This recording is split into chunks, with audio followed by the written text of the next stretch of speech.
So, David, firstly, it's been a busy 7 days since I last spoke to you. We'll start off with, obviously, Henry Brown has been back in action this week for the youth team. He's obviously scored on Tuesday as well.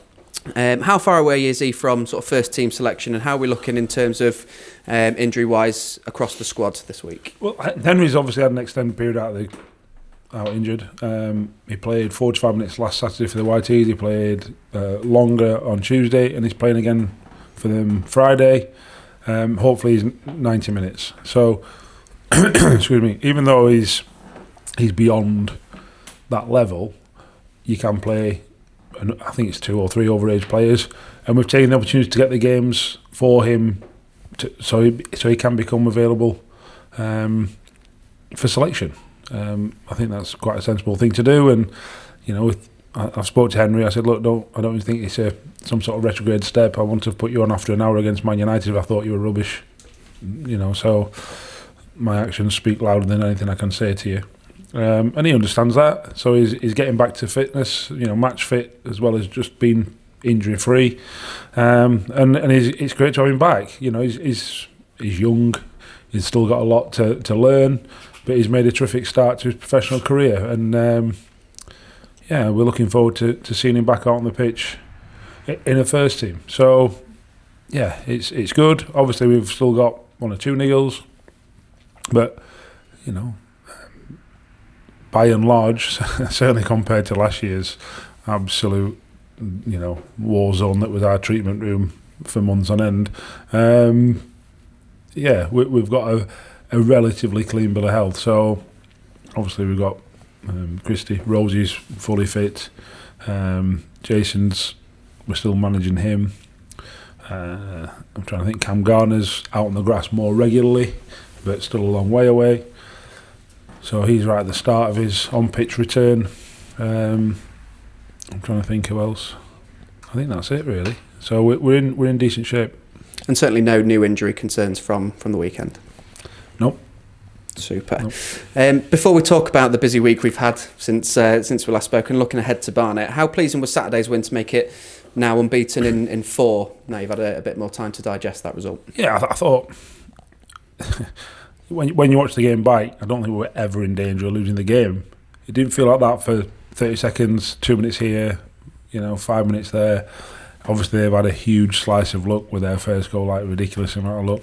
But even that, we overcome that, and I thought we fully warranted, the victory. So it was pleasing because we saw earlier on the same day, last Saturday, what can happen when there's 6 leagues apart. Never mind 2 leagues apart. So, it's knockout football. It's about winning. It's not necessarily about the performance. It's about winning. And as I mentioned a couple of weeks ago, it's about turning performances into points. And we're 4 unbeaten, so we've got to maintain the unbeaten run with wins for as long as we can, and climb back up the table and get back to where we feel as though we should be. And on the back of that win against Weston-super-Mare, we now find ourselves once again welcoming Premier League opposition to Blundell Park, this time in the way of Rob Edwards' Wolverhampton Wanderers. What's your reaction to that draw? Well, I think it's a good draw.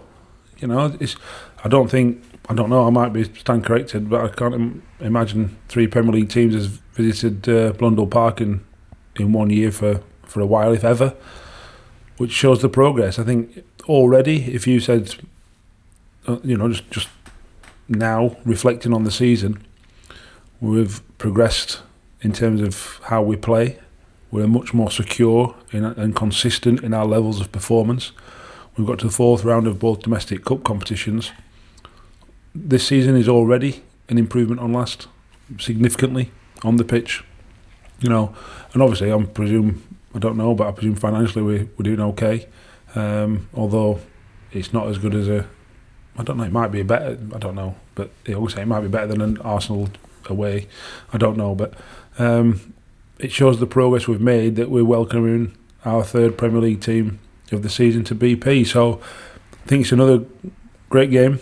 I think it's one our supporters can fully get behind. Obviously we're massive underdogs.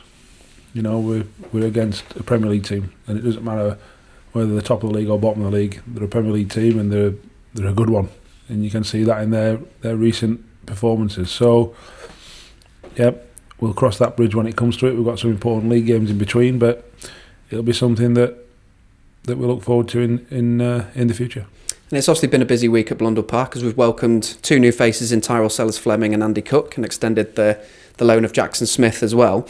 You must be delighted to get those deals sort of done and dusted in the first half of the window, really. Yeah, I think we've got our processes now where we can sort of pin our colours to the mast quite early, and speak to agents and other clubs, knowing that we've got a really targeted approach and identifying what we want to improve and who that might be.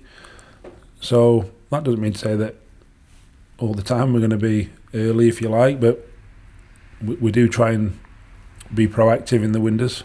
That's without a shadow of a doubt. So obviously we're delighted. I think Ty is going to be a really exciting player, not just for us, but obviously for a long time in his career.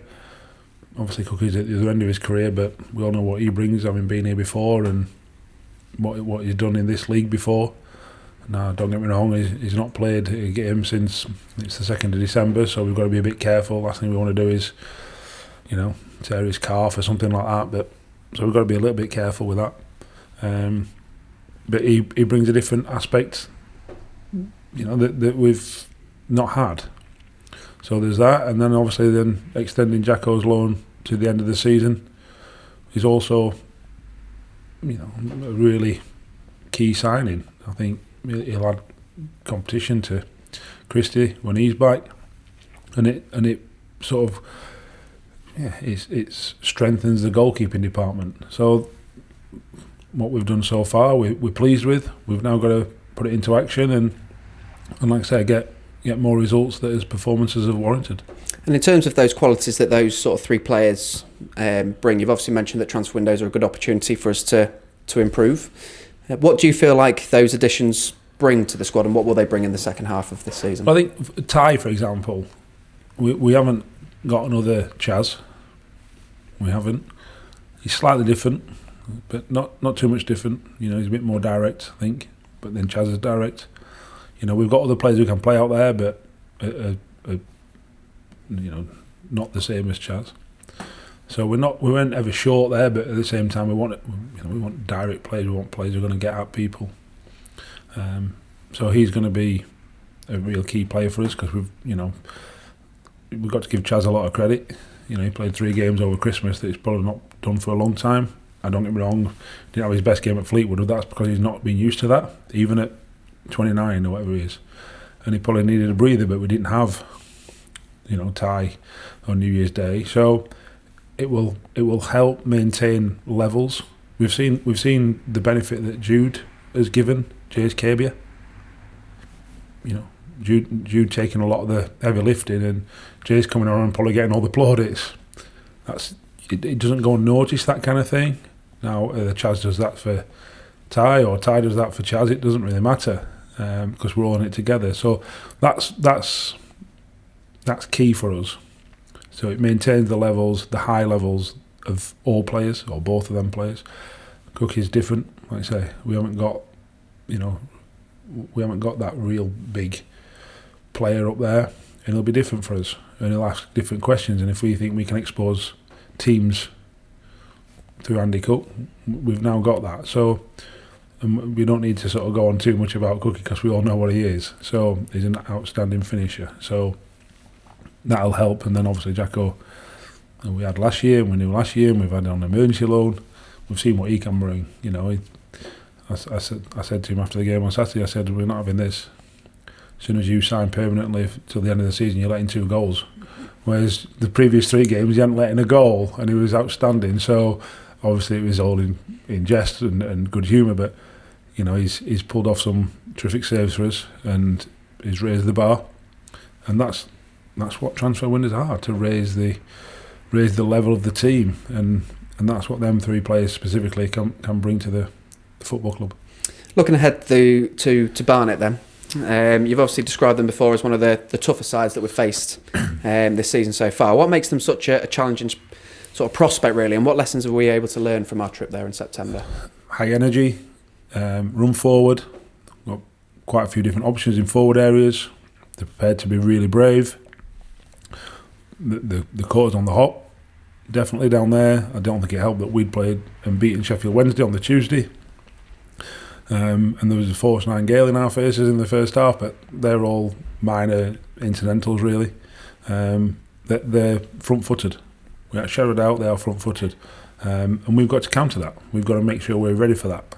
And, we can't get caught out again. So that's the challenges. They're going well, certainly for the first year back in the Football League. They're doing really well. They've got a manager that likes to play. But we'll get after teams, and we know that they'll come and try and get after us. So we've got to be prepared for that and expose their vulnerabilities as well at the same time. Without giving sort of too much away to finish up on, what do you think could make the difference for us this Saturday, given the challenge that Barnet bring? Probably scoring one more goal than them. That's what I'd say is going to be the difference.